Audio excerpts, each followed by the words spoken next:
I'm Nick Honashevsky. As a professional saltwater fishing journalist, I've explored the world's wildest fishing destinations. Now, I'm bringing you there, into the saltwater underground.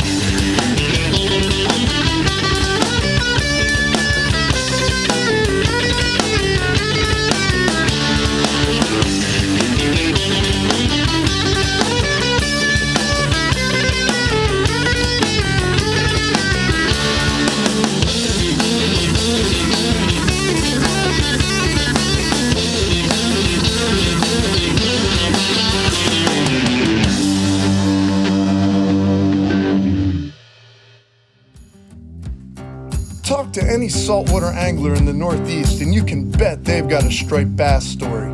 Dedicated striper hounds are in search of a bass that can buckle their knees to break the mark of 30, 40, and even 50 pounds to call a trophy catch of a lifetime. For nearly 30 years, New Jersey held the world record striped bass mark at 78 pounds 8 ounces, and I know just the right captain to try and break that mark today.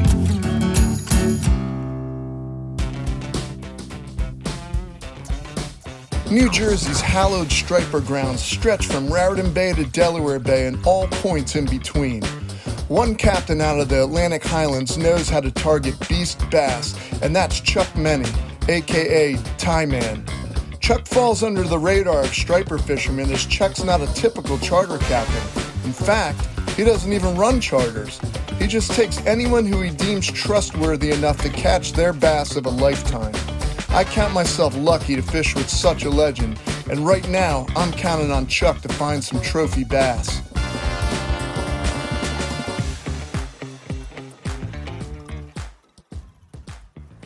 There he is! Oh, Nicky. What's up, buddy? How are you, pal? Good, man. You ready? Yeah, let's go get a Let's go get a world record, world buddy. record fish today. Like a right? nice net. Gotta Nice go with net. the Tyman, There man. we Get it go. done. Yeah, my brother. How are you, Good, pal? good. Bobby, What's up, Nick? brother? How are you, man? Good to see you. All right, let's get fishing. Hey, man. look.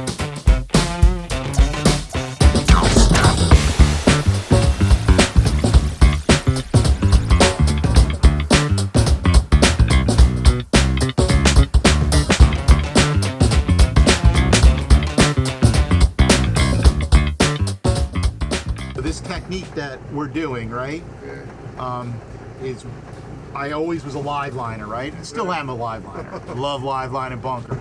But my whole goal was I'd be in the ocean and I'm trying to catch the biggest bass I can. I'm a big bass guy. Yeah. I don't want to catch little bass, I want to catch big bass. So we started in Virginia with bobbers and just get more of a spread out, right? We fished 12 bobbers off. That's why you see the rod holders up in that side. Down the side. Right. Then we realized that the further we got away from the boat, the more you catch. Right. Yeah. Pretty might as well. logical. Yeah. The next thing we started doing is using some planer boards to get them off the thing. And then we started realizing when you cover more water, you catch more. So we started pulling the planer boards. Yeah. And that's how this has evolved to now where I'm pulling 12 rods. But, and you'll see, it works great. We just put the eel behind a planer board, Yeah. little planer board. You see I've kind of tricked out the planer board. Yeah. And the amazing The thing, Jersey yesterday Slayer. again, I was pulling this one close to the boat, and bass came up and smashed the planer board. Right. And yeah, you'll see that every once in a while. If I didn't think the hook would mess up the line, I'd have a hook on this bad boy. That's right. It's funny with the R&D, we joke about it, but like, people say like, oh, does it matter? And we're like, you know, we're not sure what matters, how much, to what degree, but we know that it all matters Right. to some degree, right? So Yeah. each thing that we do, we've found increases our percentage of catching a little bit more. Like these boards, Chuck put this tape on and put Yeah. a little flare on it. He said like these will get hit by the bass, so they're Yeah. obviously attracting the bass. But sometimes that doesn't get hit. Right. So you don't know, but every little thing we do in our R&D, we say increases our percentage chance a little bit more. So when you stack all those things together, Yeah. all of a sudden you're catching a few more fish than other people. Right, you're So learning, you know? you learn a little. All right, Chuck, I see that we stopped kind of off a sandy hook here. What's the game plan? Why did we stop here? What are we doing? Okay, so right here, right off of Sandy Hook, there's a ton of structure. Right. That's one of the reasons these big fish hold in here.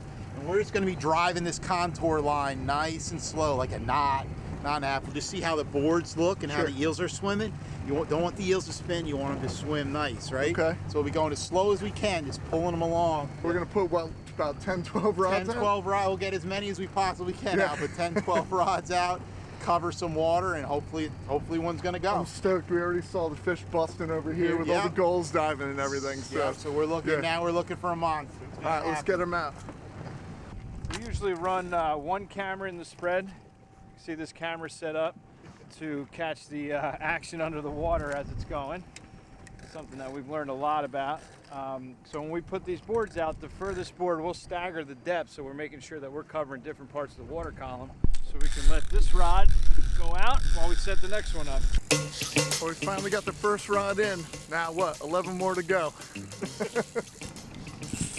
Oh, pulling some drag. She hit that as I'm letting it out. Let's get back to. Yeah, as I'm letting it out, he whacked the eel. Big one is going to take that drag and absolutely tear off. Like, you were going to worry about getting these fooled. I promise you that.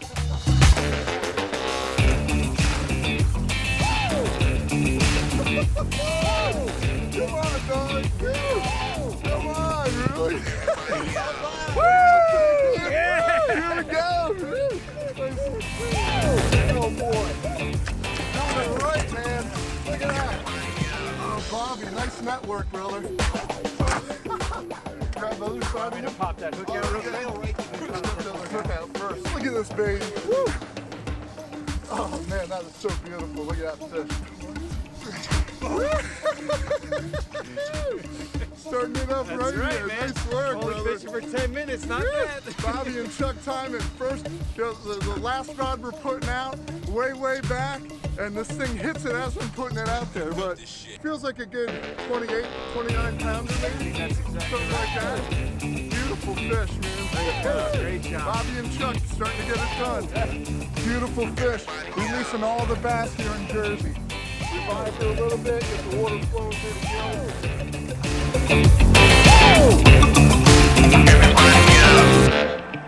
Chomping on my finger. She's ready to go. One on the board, boys. Nice One on the job, board, boys. Woo! Let's go. Got 11 rods out. Let's get 11 more.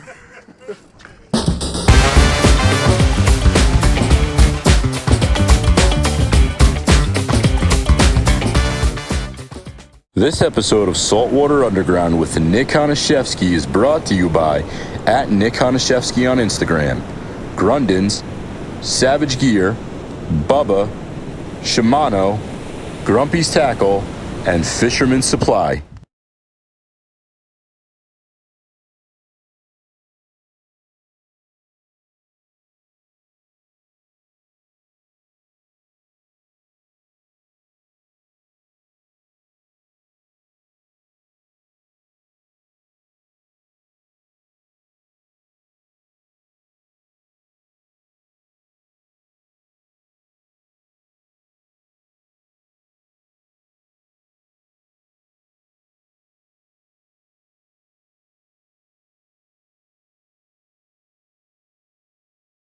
This episode of Saltwater Underground with Nick Honashevsky is brought to you by @Nick Honashevsky on Instagram, Grundens, Savage Gear, Bubba, Shimano, Grumpy's Tackle, and Fisherman's Supply.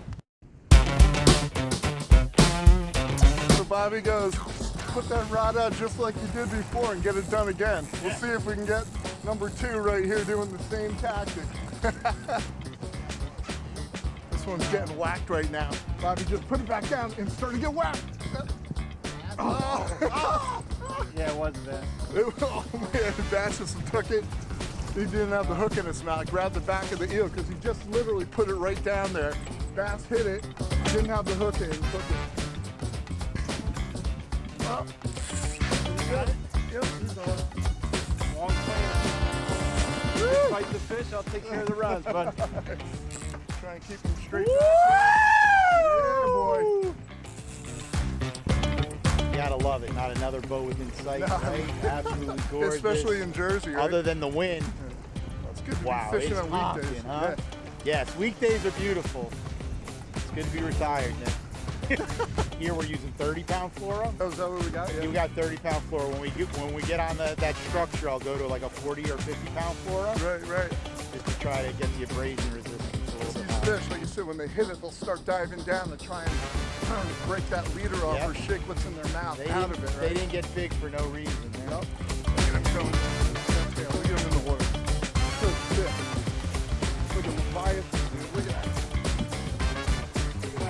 Good job, man. Oh, here we go. Woo! Look at the shoulders on that boy, dude, right? Look at that. You gotta be kidding me, right? Another big old Jersey striper right there. Woo! That's how you get it done, Nick. Woo! And Chuck, a lot of woos over on this side. Oh! Threw that eel right out of the water. I was like, what is that, a tuna, dude? Look at that beauty. A little better. All right, nice fish. Welcome aboard.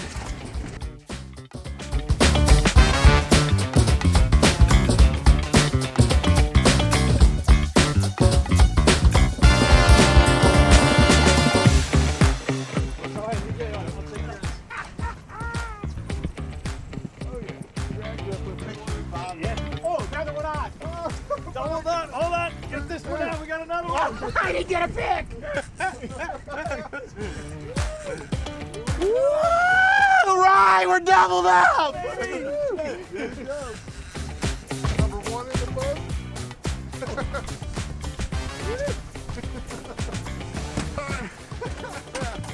Now we're talking.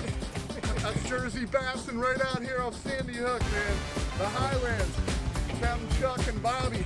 Just getting it done, brother, right? Yeah. Woo! Yeah. That's the name of the game, man. Beautiful fish on the eel. He's always getting people in the fish. He's never on the rod. It's always about hooking people up. That's the cool Yeah. thing. I love watching somebody's reaction when they've never seen a really big bass. You know, they get out. It's so cool. Yeah. That's the excitement of it. It's funny because every bass that hits like that, I'm still that like catching the first time. I'm you a know little what I mean? kid. Like I'm a little- the rod goes down, I get that same stoke right at the. I still can remember. I was 8 years old. I can remember being right on this beach here. Yeah. Ships ahoy. Yeah. On that rock pile. I caught my first striper there, my first bluefish, my first blue. As he's I was a fighting little the fish, kid. dude, as he's fighting the fish. I was 8 years old. I can remember it. I remember. Unfortunately, I killed them. I would never kill them now. Yeah. But I can remember telling my mom, "Hey, I gotta bring this home. I was so I got excited." you. There she is. Woo! That's very good.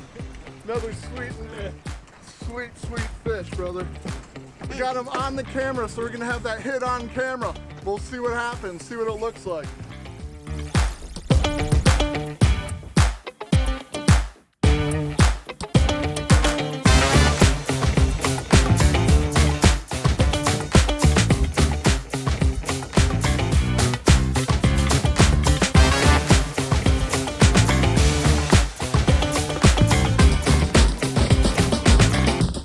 Chuck, so when these fish hit, is it like a little tick, or are they like full with it a bit, or is it just like one big whomp and they roll Most of the time, it's going to be. The funny thing is, a lot of people don't believe it, but the eels, all of a sudden you'll see the eel like jump behind the planer board, and it'll be an explosion on the surface, and the rod will absolutely just buckle over, and Right. all you got to do is pick it up. fishing for straight bass? We have to use, when we're using bait, we got to use circle hooks now. Yes, So- all I'm using are 8-0 inline circle hooks. I love the red ones. These are all Gamakatsu Yeah. 8-0 circle hooks. Sure, That's what and then we use. just like reel tight and that hook plants right into the jaw and Yep. then you just hold on. And that first run, he's going to be just peeling. You just hold on, and then we'll figure out whether we need to go to total neutral, even back up on the fish if it's a huge fish. Right. But I'll always be trying to just to bumper just to keep the boards out, because once it's like anything else, just like when you're surf fishing or something, when you get that first fish, your best shot at another fish is right there, right? So we want to keep the rods out and try to get a second fish. Action up. brings action, man. Yeah.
I'll keep her in the water too.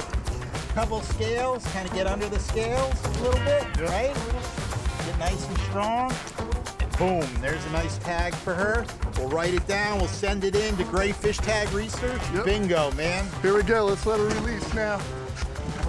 Over here. Beautiful fish. There you go. She's chomping on my hand already. She's like, Look at that head on her. look at that. Look how big and chunky that fish is. Oh, hell. Real healthy fish. Big head, she's got her tag.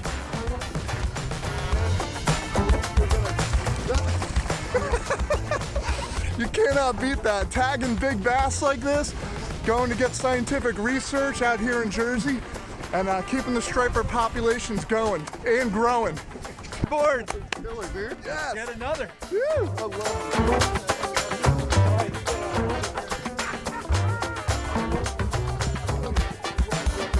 We're tagging fish. 40. As we got fish on, we're measuring fish, tagging fish. Got everything. Right up. Look at this. Right? Yeah, yeah. Look at the two bass. Two bass.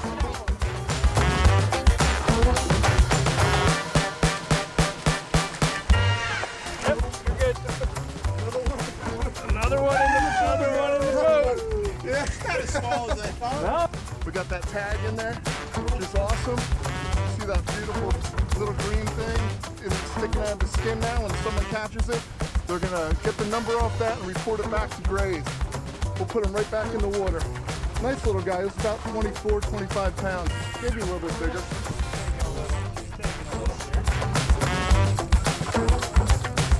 Getting real close to the boat, so it's hard to tell. We're just going to the bottom right now.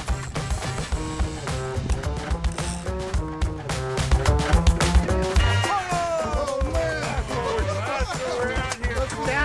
That's what we're looking for. That's a big fish, guys.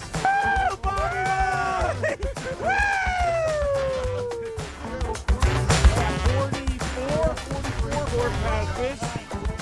Oh yeah! Oh my gosh! What a fish! What a fish! Unbelievable day, boys. Unbelievable. All right, let's get her back in. Head first, sir. You can't beat this, man. You can't beat these cow stripers in Jersey. 40-pound fish, tag and release. Oh my gosh, unreal. All right, boys, I'll tell you what, this wind's kicking up 25, 30 knots. I say we pull it, man. I think we crushed it. I'm today, okay with that, man. It was an awesome day, man. It was a freaking awesome Are day. you kidding me? Like, seriously? Great day, boys. How about, like, when that wave of them came in, dude? It was like 8, 10 rods going down, leaving it in the water, you know? Like, one fish after Yeah, another. like, hey, grab that one, grab that one, grab that one. Like, all down. That's the way fishing should be, That's dude. how it That's should be. Jersey bassing, man. Right. Jersey bassing right doubt. there. No world record, but maybe No, next next trip. time, next time. We got some I'll be beautiful out, fish, man. I'll be No out here world every day trying. Oh, so yeah, anytime. Rocking it. Woohoo! Playing catch and release with stripers has been a blast. Now I'm headed to the gritty beach town of Asbury Park to meet up with Chef James Avery of the Bonney Read. Yo, James. What's up? What's up, brother? How you doing, man? How you doing, man? Good. Just getting ready for dinner.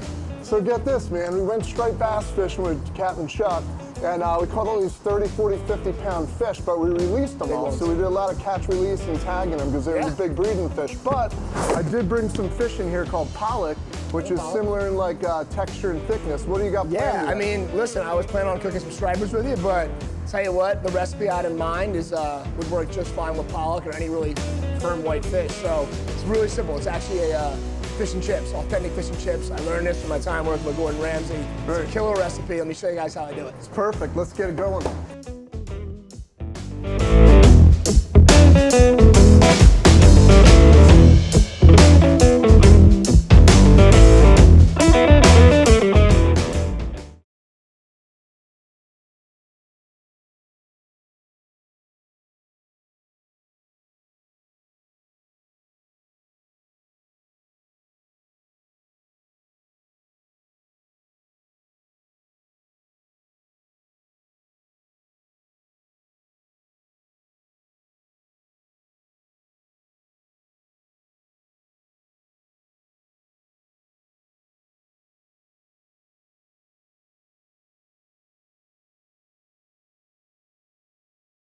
This episode of Saltwater Underground with Nick Honashevsky is brought to you by @Nick Honashevsky on Instagram, Grundens, Savage Gear, Bubba, Shimano, Grumpy's Tackle, and Fisherman's Supply.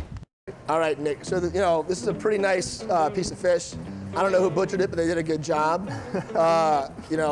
So I'm gonna give it the old eye test. Again, I'm looking for fish. Right. Fish should always smell like the ocean, never like fish. Once it starts smelling like fish, it's ready for the chum bucket. Now, here's a little pro tip. I'm not gonna have time to do it today, but I recommend anybody who's watching this, do this at home.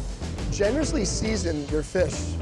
Literally like a day before you can almost get a nice brine on it, or at least 20 minutes. What's gonna happen is that's gonna pull out a lot of the excess water that's in the fish cells, and you're gonna get more of a compressed, compact, more flavor dense profile on the fish. And then when you go to deep fry it, it doesn't expel all that liquid and then kind of make the batter soggy, but we'll be good today. This is a pretty fail-proof batter. That's why I love how what you're doing here is basically everyone at home that's watching can make this easy, simple recipe of beer batter, you know? It's 6 ingredients. So take a mixing bowl, all-purpose flour, nothing really special to see there. What makes it actually implode is the baking soda, so make sure you have baking soda in there. Salt, and here's the key. Here's the key to my fish and chips. It's what makes it authentically English curry powder. Really, yeah? Yeah, so Curry's people the always, secret spice. yeah, exactly right. It's like, you could do other things. You could do like chipotle flour, you could add paprika, you could just do it plain Jane.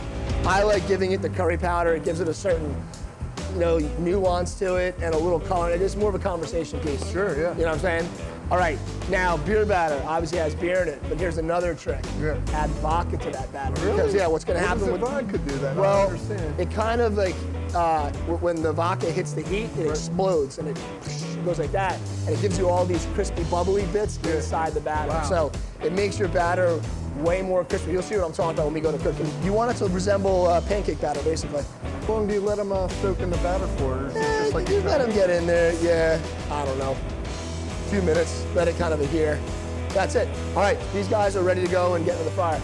You're not gonna have a fryer more than likely at your house. What you can do is you can set up either a wok or a big cast iron with about 2 inches of peanut oil or canola oil. You wanna get that to about 350, 325 degrees. I'm not just gonna drop them in. I wanna be gentle so that the batter doesn't fall off. So that's it. We're gonna give them about 4 or 5 minutes. I'm gonna kind of turn them as they go, and that's it.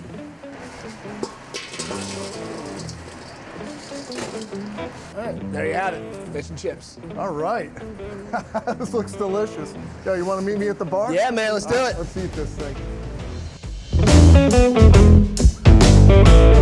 The thing is, too, you're not just a chef, obviously. You've been a fisherman kind of like your whole life. I remember fishing with your brother when we were growing up, and you were a little kid growing up. I mean, fisherman's a very generous term, but yeah, no, I've grown up a mile from the beach my whole life. Right. You ever fished for stripers before? Or, I have, and I gotta be honest, I've never caught like a big one off the beach. Right, So, right. that is like such an art form. I don't have the time or the patience. I wish I did. Yeah.